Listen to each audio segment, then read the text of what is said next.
everybody, it's Christy back with another video, and I wanted to take a second and go through everything I did for World Watercolor Month. So it is now early August, and World Watercolor Month has come and gone, and man, it was a struggle at the end to get it finished.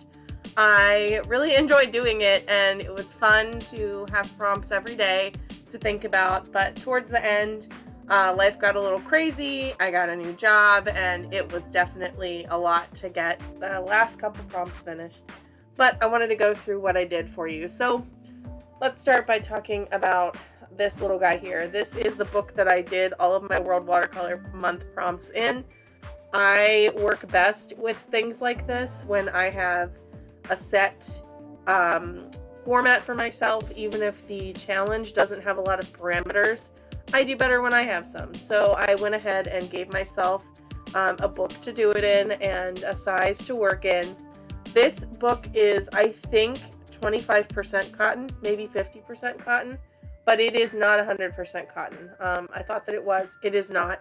It was an okay book to work in. I learned that I probably wouldn't purchase it again, but that's how we learn, is to take some time and spend some time playing with paper and learning about it. The back sides of this paper also, I'm so used to my Etcher sketchbooks where I can do everything on both sides of the paper and it's never an issue, that I forget sometimes that other watercolor books are not made the same. So keep that in mind as I go through these prompts. So the very first page here was just me testing those Paul Rubens paints from another art haul video. I did find that if I used the Holbein soft tape, I didn't get a feathered edge like I did with any other kinds of washi tape. So that's just to be, I just wanted to mention that. Alright, so day one was train, and I wanted it to look like a train was kind of going through this like wooded area and fading into the distance. I like how this one turned out. I have been working on matching my level of detail in both the subject of a picture and the rest of the photo, and so I think this one I did a good job with that, where in the background you're starting to see fading and the trees have some level of detail, but it's not a heightened level of detail. I think that's something I'm working on in landscapes, and I really liked how this one turned out. This was a great way to start. Day two was passion, so I went ahead and tried to draw a bunch of passion fruits together. And this is the first time I've ever attempted a passion fruit, and it was fun. I like how it turned out. I like the colors that I was able to get, and I think that the passion fruit in the middle here was a good first attempt for me. Again, remember, I'm just an art hobbyist, so this is all for fun. Day three was sunset. I was mirroring this off of a different piece that I did in a different sketchbook, and I will be honest with you, I like the first one I did of this way better in a different sketchbook. You'll probably see that upcoming on my Instagram somewhere, but the back side of this paper was really hard to do wet on, but it's not all bad. I do think that I got a good, the light coming through here pretty nicely. I don't love the sky gradient because I think it looks kind of not as smooth as I'm used to, and obviously this one bled all over the place, but day three's prompt wasn't sunset, it was time, and I drew a sunset. I do remember that, so this should say time. Day four was patriotic, and I thought it would be really fun to draw a sparkler and use some of my metallic paints to put on the body of the sparkler and then also on the sparks coming off of it. And I like this one. It was fun. It was fun to do. Day five was welcome. So I did a welcome mat, and I've been working on my small floral arrangements, like loose florals, and this was fun. I think it turned out really cute. The lettering isn't bad for me because I'm not really a brush letterer. I like how the shoes turned out. I think they look really good, like a true pair of boots. I think I got some good depth there. And yeah, I like the little welcome mat flowers that I put on there. I think for small flowers it turned out pretty good. Day six was perform, so I drew a pair of point shoes, and this was more of a line and wash where I did it, but things I really like about this, I think I did a good job with the pastels and a lighter skin tone and like the pastel pink when you're working with watercolor, sometimes it's really hard to get light colors, and I think I did a good job with that. Okay, this is one of my favorite ones that I did. Day 7, home. I did home plate with a softball on it because my daughter plays softball, and I really like how this one turned out. I like how the dirt on the home plate is kind of sitting, and I like the ball. I think that the shiny spot, like the white on the ball, looks good, and I like the beveled edges on the home plate. I just really like how this one turned out. So this was one of my favorites from the whole month. Day 8 was bronze. They did bronze, silver, and gold, like at different endpoints. So yeah, you made it a week, and then yeah, you made it, I think, halfway, and then you made it the whole way. So I did like a patinaed urn here, and I think it turned out good. This was my first attempt ever at doing something with a patina shine, and I liked it. I liked how it turned out. Day 9, goal. So one of my goals during the summer here was to get a little bit better with smaller loose florals, and so I tried my hand at a small loose floral piece here, and it's not perfect, but I do think it turned out really nicely. I like it. I like I'm getting, my peonies are getting better loose. I like the rose that I did do. It turned out not too bad, so yeah. Day 10 is fast, and I was just drawing a little silhouette of my daughter and my dog, and just them sitting together enjoying a sunset, because time goes so fast. And if you're a parent, I think you know that, but if you are not a parent, you very much might still know it, but I know that when I became a parent, time started to move both slowly and fast, really fast all at once. So this is my daughter and our dog, and they have their own little cute relationship, and I just painted that. Day 11 is center, and I thought about the center of the sky at night, and I drew the moon. This, again, didn't turn out as good as I wanted it to. This was the front side of this watercolor paper, but I wet it too much, and I tried to overwork it, so it didn't turn out as good as I would have liked, but it was a learning experience, and again, I'm not saying it's all the paper's fault, but I definitely struggled on this paper. So I did a moon during Inktober this year. That was a 10-minute moon on Stillman and Burns paper that I liked better. So yeah, I think that I could do better with that.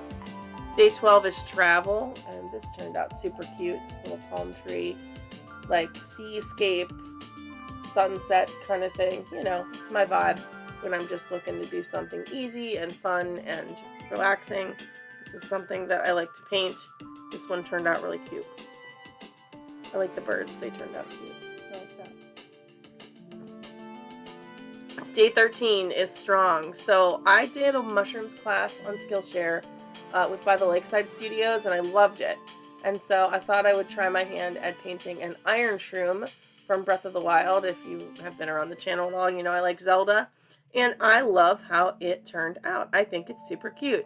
I'm thinking that I'm going to do a whole series of different Breath of the Wild style mushrooms, and maybe like take some time and put them on a page together. So that is a thought that I had. Day 14 was dance. I drew a little dancing gnome. It's a line and wash. It's not my favorite, but I had a good time doing it. So there's that. Day 15 is cheer, and if you know me, you know that I love some good old Christmas cheer. So I did a little metallic Christmas tree. That's what I was feeling this day, and it's cute. I like it. I like to do Christmas art. I need to start doing Christmas card art for Christmas time, so that's probably something that's coming up on the channel in the fall time here, is just some quick and easy Christmas cards. I like to do that every year. Day 16, so we're past the halfway point, was silver. I did this little tea kettle, and it's got some nice shine here. I had a lot of fun doing this. Day 17 was aerodynamic, so I tried to do some little birds in the mountains, and again, just doing a landscape, but I like how this one turned out. I like that you have, you know, the 3 layers of mountains there and the little birdies that are just kind of chilling. Day 18, resistance. So I tried to do a technique with masking fluid. I used the Molotow masking fluid pen to do this. Between that and this paper, it was not a match made in heaven. The paper did not like that masking fluid. It was hard to pull up. So this piece turning out as good as it did was kind of a miracle. This piece was inspired by a piece done by Jenny's Illustrations on Instagram. I really liked what she did, so I tried to do something similar. And yeah, the masking fluid was kind of a nightmare, but I still like the end result. I still think it turned out really cute. Day 19, crowd. This is one of my favorites. I'm not really good at drawing people, but I really thought it would be fun to try my hand at like a silhouette of people that might be like at a concert waiting for a band to come out. And I love it. I think it turned out really, really neat.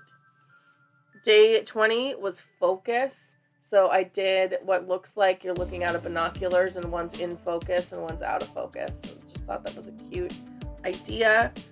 Some of these prompts I would love to do again with different supplies, but this one was fun. Day 21, confident. So I did something I'm pretty confident in, and that is a galaxy painting. I tried to do something a little different with like layers of clouds in a galaxy here, and I think it turned out fun. I really like it. I hadn't done a galaxy in a long time, so it was a fun one to try. Day 22 is ceremony, and I did a little graduation cap and gown in our school colors here in my hometown. Well, not my hometown, but the town we live in. I think it turned out super cute. I really like the little shiny tassel, and yeah, it was simple, but the shading is good, and I learned from it. Day 23 is Pride. This one I didn't get up in a timely manner at all, but I was just trying to see if I could do a nice set of rainbow stripes without having a lot of lift or I didn't want it to bleed, but I wanted it to look like it was like superimposed over a sky. I don't love it, but I do love the clouds in the background. Like the blue turned out really good. And yeah, I just wanted to draw a rainbow for Pride and show my support that way. Day 24 is wave, and I just did a little wave crashing onto the shores of the beach. It was fun, it was easy, and it was relaxing. And this is kind of inspired by Colby Bloom's Seascapes book. If you don't have it yet, it's really, really awesome, and I've enjoyed it and learned a lot from it. I loved this one. This was a plein air one that I did out by a local lake when my daughter and my husband were fishing, and the prompt was drift, so I was watching little bobbers drift on the water all day because we didn't really catch any fish, but I really think that the little bobber in the water on the lake was just super cute. I had a lot of fun doing this, and it was really a good challenge to work in the summer sun and try to figure out how watercolor, like when you have to go fast, things definitely get looser. Day 26 is breathe, and so I just drew a little mountainscape because when I'm in the mountains, I can breathe easier, I feel better, I love being in the mountains. But in general, if I just think about what do I like to just sit down and paint because it's relaxing and comforting, and this is kind of it. I just love painting mountains and trees and skies, and so that again, we were hitting the wall with the challenge at this point, so I thought that was pretty cool. Day 27 is group, so I drew a group of my favorite flowers, which is delphiniums. I love drawing and painting delphiniums, and I think I'm pretty good at this particular type of flower. This was just a quick one that I did, but I really enjoyed it. Day 28 was ribbon. I really like how this turned out. I found a picture of a ribbon, and I kind of drew it out and then tried to paint it so that it looked like a curled ribbon, and I actually think it turned out really good for a first attempt at this kind of a picture. But I like that you can see where it's folding, you can see the shadows and the highlights, and I love the green color that I used, but I really think it turned out good. I would like to try doing stuff like this more often. It's a really good challenge for learning. Day 29 is rest. We went to a drive-through safari park that's near where we live, and this little llama was just chilling in the grass with his eyes closed, like so zen, and I snapped a picture of it, and I knew I had to draw it. So this is, again, one of my favorite ones that I did. I just think that I captured the llama really well and left everything else kind of loose around him because that was the way that the picture was composed in my phone. Day 30 was record or record, and so I thought about it being like a record, like sketchbooks are a record of what we painted at a certain time, or journals can be a record of what we were doing at a certain time in life. So I just drew this little stack of books and I painted it, and I just didn't think a whole lot about it. It was a nice line and wash, and it was a lot of fun. I really love how that one turned out. I love how the sides of the books are a little bit different, and I made them all some fun colors. And last but not least, I kind of cheated the last day because I just wanted to be done. I drew a gold medal that said we did it, and I congratulated anybody that was on my feed who had also done World Watercolor Month. We did it. So yeah, that's the whole book, and I think that it turned out really fun, and I'm really glad that I did it. I used lots of different paint during this time. Let's go through the palettes that I definitely used for World Watercolor Month. So I definitely used my Daniel Smith travel palette. I definitely used my Paul Rubens travel palette of paints. I used Dr. Paige Martin's Bleed Proof White several times. I used KMS Watercolors Metallics palette. I have that in my bag. I think that a couple times I used Viviva Colorsheets. I know for at least one of these I used Winsor and Newton Cotman paints. I want to say, when did I use Cotman's? I want to say maybe this is Cotman. This looks like it might have been the Cotman paints that I used. Yeah, and then I know that for the last couple, these ones were done with Rosa watercolors. Like these two specifically were definitely done with Rosa watercolor paints. And, oh, I used my Regina's watercolors on some of these too. This was Regina's watercolors that I got, and that is something upcoming on the channel. I want to do a comparison video across some of the handmade watercolorists that I have bought from and who I like for what purpose. So I'm thinking about doing that soon. But this is it. I'm going to stop the video here because I've already been rambling on for like over 15 minutes at this point. I hope that you enjoyed seeing what I did for World Watercolor Month. I know that a lot of you really like to go through a sketchbook with me. Please remember that everybody's art journey is in a different place, and so if your work looks different from mine, just remember that every time you paint something, you want to try to learn something from it. I know that I learned a lot doing this challenge. Did you do World Watercolor Month? If you did, let me know in the comments below what your favorite prompt was and how you interpreted them differently than me.